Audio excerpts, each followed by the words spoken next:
السلام علیکم۔ پروگرام کتب نما کے ساتھ طاہر احمد بھٹی آپ کی خدمت میں حاضر ہے۔ ہمارے ایک حلقہ احباب میں بزرگ شخصیت شامل ہیں، اور وہ آئینہ ابصار کو جب ہم نے ابتدا میں آن لائن پلیٹ فارم کی صورت میں شروع کیا تھا ایک ویب سائٹ کے طور پر، تو اس وقت جو ہم 5-7 لوگ تھے ابتدا میں، تو انہوں نے مل کے ان کو کہا کہ آپ ہماری چیئرپرسن بن جائیں۔ تو انہوں نے ازراہ نوازش وہ ہماری ریکویسٹ قبول بھی کی، اور جب سے اب تک وہ ہمارے ساتھ چلتی آ رہی ہیں، دیکھ رہی ہیں پروگرامز کو، اور جہاں کسی صاحب مشورے کی ضرورت پڑتی ہے تو وہ بھی وقتاً فوقتاً مستفید فرماتی رہتی ہیں۔ ایک زمانے میں یعنی سٹارٹ ہی ان کا جو تھا وہ سوشل ڈیولپمنٹ سیکٹر میں تھا، اور پہلے O P F overseas Pakistan foundation, اس سے بھی بلکہ پہلے سرکاری طور پر لیبر منسٹری کے ساتھ، اور پھر اس کے بعد آغا خان رورل سپورٹ پروگرام اور نیشنل رورل سپورٹ پروگرام، ان ساروں میں بڑی اچھی حیثیتوں سے کام کرتے کرتے بالآخر ورلڈ بینک جوائن کیا انہوں نے، اور جب ورلڈ بینک کی اسائنمنٹ کی صورت میں ایک دفعہ امریکہ آئیں تو پھر ورلڈ بینک اور امریکہ ہی کی ہو کے وہیں قیام فرما ہیں اب بھی۔ نجمہ صدیقی ان کا اسم گرامی ہے، اکثر آپ ذکر سنتے رہتے ہیں۔ تو پچھلے دنوں ہمارے جب مختلف پروگرامز مرحومین کے حوالے سے آئے، خاص طور پر حضرت مولانا سلطان محمود انور صاحب کے اوپر ان کی صاحبزادی نے جو لکھا تھا، تو وہ پروگرام بھی انہوں نے سنا اور دیکھا۔ تو اس کے بعد انہوں نے کہا کہ بھئی مضمون بھی پڑھا ہے تو ہم کیوں نہ ہم بھی بھجوائیں۔ تو میں نے ان سے کہا کہ جناب ہماری نظر میں تو آپ ایک آئیڈیل نان احمدی ہیں ہمارے لیے، تو یعنی مثالی غیر احمدی۔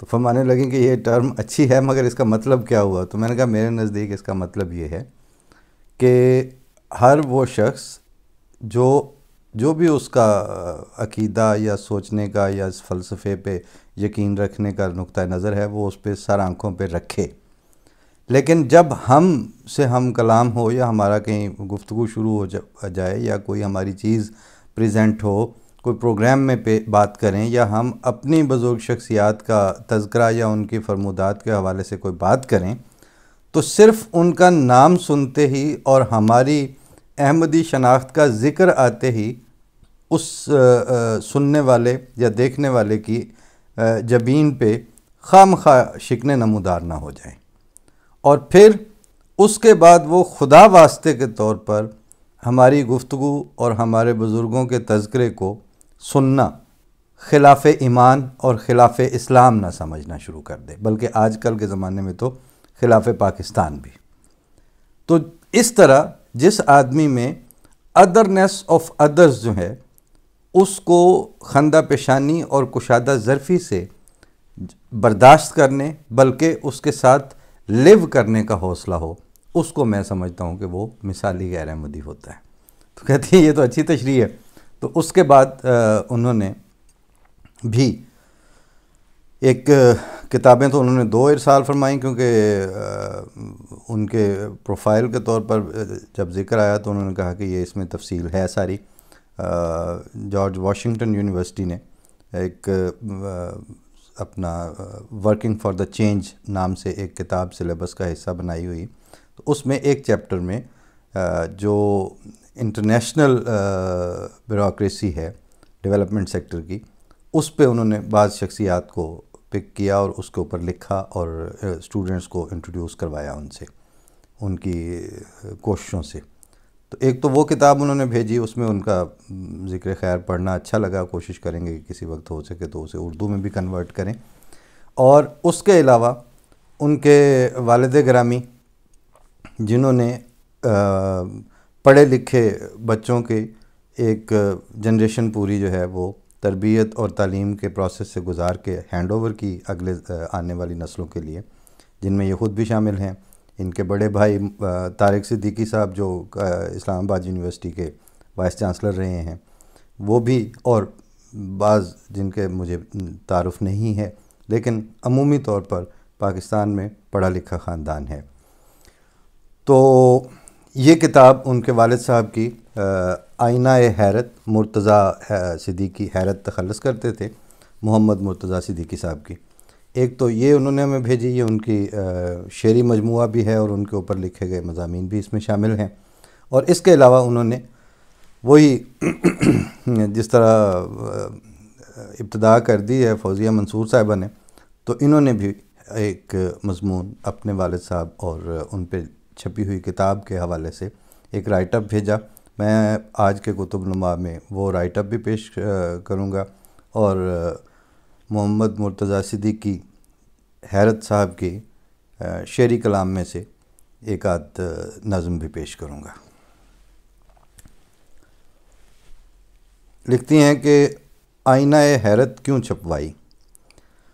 ہمارے دوست طاہر احمد بھٹی صاحب نے یہ سوال اٹھایا کہ آئینہ حیرت ہم نے کیوں چھپوائی، تو ہمیں بھی کچھ حیرت ہوئی۔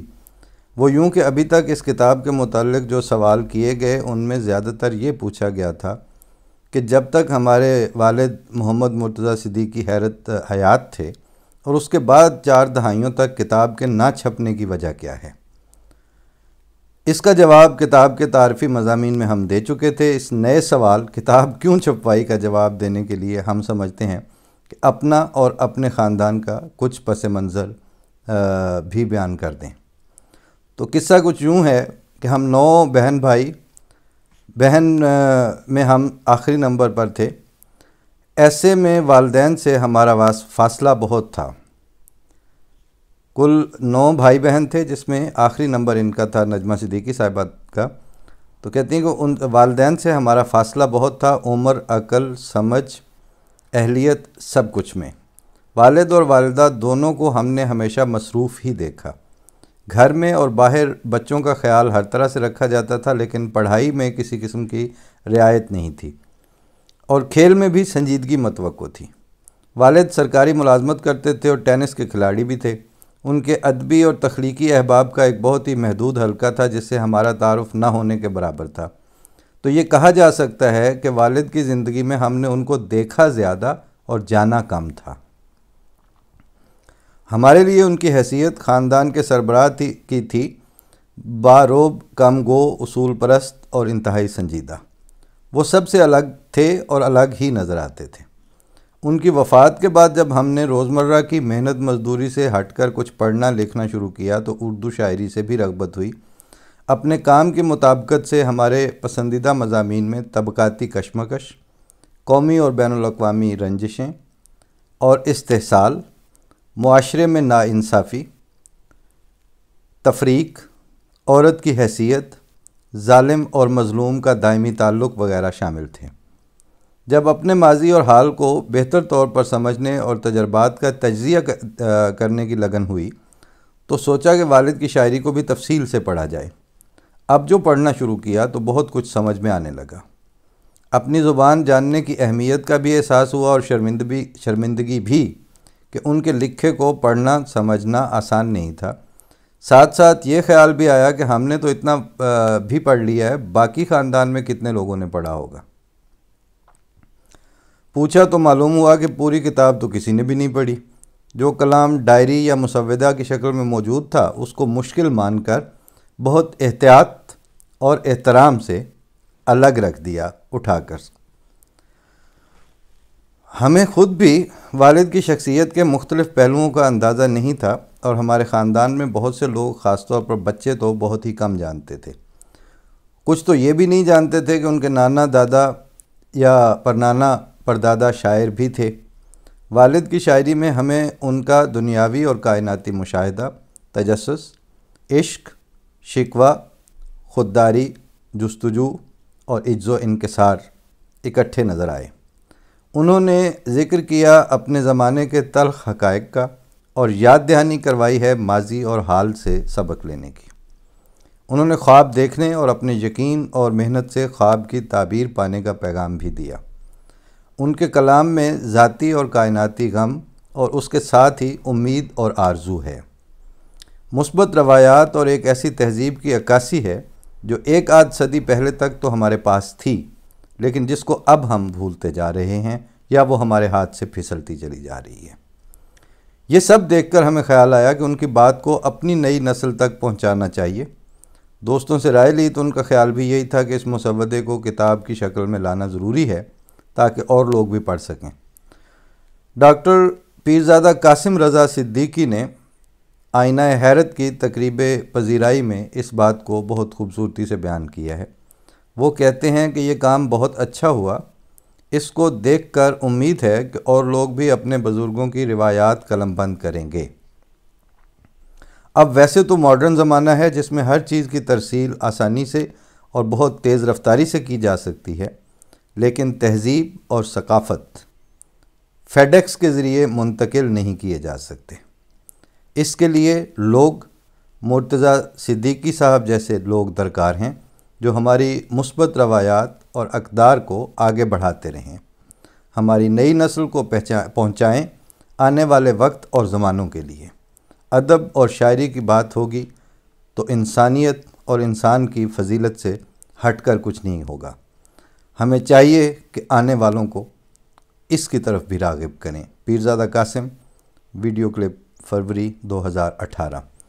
ڈاکٹر قاسم پیرزادہ صاحب کا ذکر آیا تو ان کا ایک مشہور زمانہ بھی ہے اور ہمیں ذاتی طور پر بھی اچھا لگتا ہے۔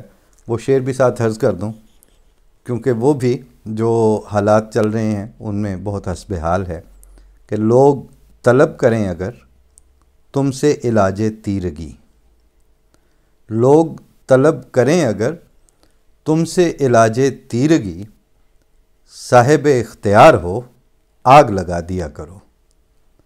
تو اس طرح آگ لگا کے تیرگی کا علاج کرنے کے دور سے ہم اس وقت ویسے بھی گزر رہے ہیں، ایز اے معاشرہ بھی اور ایز اے افراد بھی۔ فرد کے طور پر بھی وہی حال ہے، سوسائٹی کے طور پر بھی وہی حال ہے۔